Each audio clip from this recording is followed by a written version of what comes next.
ഇനി നമുക്ക് ബഡ്ജറ്റിനെ സംബന്ധിച്ചുള്ളൊരു ചോദ്യമാണ് ചോദിക്കാനുള്ളത്. ഇനി എന്തായാലും വളരെ ചുരുങ്ങിയ ദിവസങ്ങൾക്കുള്ളിൽ തന്നെ യൂണിയൻ ബഡ്ജറ്റ് എന്തായാലും ഒരു പ്രഖ്യാപനങ്ങളുണ്ടാവും. ഇപ്പോൾ മാർക്കറ്റിനെ സംബന്ധിച്ച് ഒരു പ്രീ റാലിക്ക് അല്ലെങ്കിൽ ബഡ്ജറ്റിന് മുമ്പായിട്ടുള്ളൊരു റാലിക്ക് സാധ്യതയുള്ള ഏതെങ്കിലും സെക്ടറുകളുണ്ടോ? അപ്പം ബഡ്ജറ്റിൽ താങ്കളുടെ ഒരു പ്രതീക്ഷ എന്താണ് മാർക്കറ്റിലെ ഒരു സെക്ടറുകളെ സംബന്ധിച്ചുള്ളത്? വിഷ്ണു, നമുക്ക് ഓവറോൾ മാർക്കറ്റ് നോക്കുമ്പോഴേക്കും ഒരേ ഒരു സെക്ടർ എൻ്റെ ശ്രദ്ധയിലോട്ട് വന്നിട്ടുള്ളൂ, mainly defence index. So defence stocks നമ്മൾ നോക്കുകയാണെങ്കിൽ നമുക്കറിയാം, ഇപ്പോൾ എസ്പെഷ്യലി ഞാൻ നേരത്തെ ട്രംപിൻ്റെ കേസ് പറഞ്ഞിരുന്നു.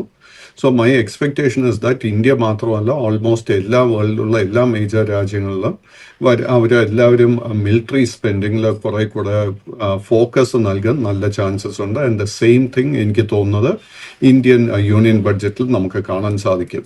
സോ ചില ഡിഫൻസ് സ്റ്റോക്സ് നോക്കുകയാണെങ്കിൽ എടുത്തു പറയാനുള്ളത്, ഇതിൽ ആദ്യത്തെ ഹിന്ദുസ്ഥാൻ എയറോനോട്ടിക്സിന്റെ കേസ്. ഹിന്ദുസ്ഥാൻ എയറോനോട്ടിക്സിന്റെ കേസിൽ ഡിസംബർ മാസത്തിന് ശേഷം ഗ്രാജുവൽ ആയിട്ട് ഒരു ബൈയിങ് ഇൻട്രസ്റ്റ് ബിൽഡപ്പ് ആയിട്ടുണ്ട്. നമ്മൾ വരും സെഷൻസിൽ ശ്രദ്ധിച്ചിരിക്കേണ്ട മേജർ റെസിസ്റ്റൻസ് 4560. ഈ ഒരു റെസിസ്റ്റൻസ് ബ്രേക്ക് ചെയ്താൽ ഷോർട്ട് ടേമിൽ നമുക്കൊരു ബുള്ളിഷ്നെസ് കാണാൻ സാധിക്കും. അതിനുശേഷമുള്ള മേജർ റെസിസ്റ്റൻസ് 4690.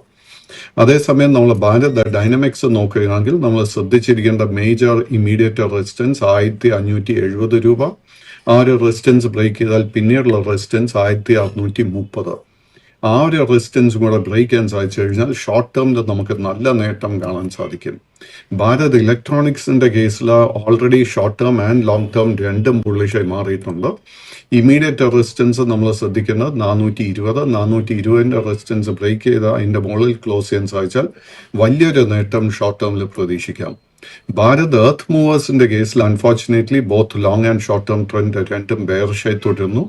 ഈ ഒരു സ്റ്റോക്കിൽ 1930 റെസിസ്റ്റൻസും അതിനുശേഷം 2030 റെസിസ്റ്റൻസും ആയിരിക്കും ശ്രദ്ധിക്കേണ്ടത്.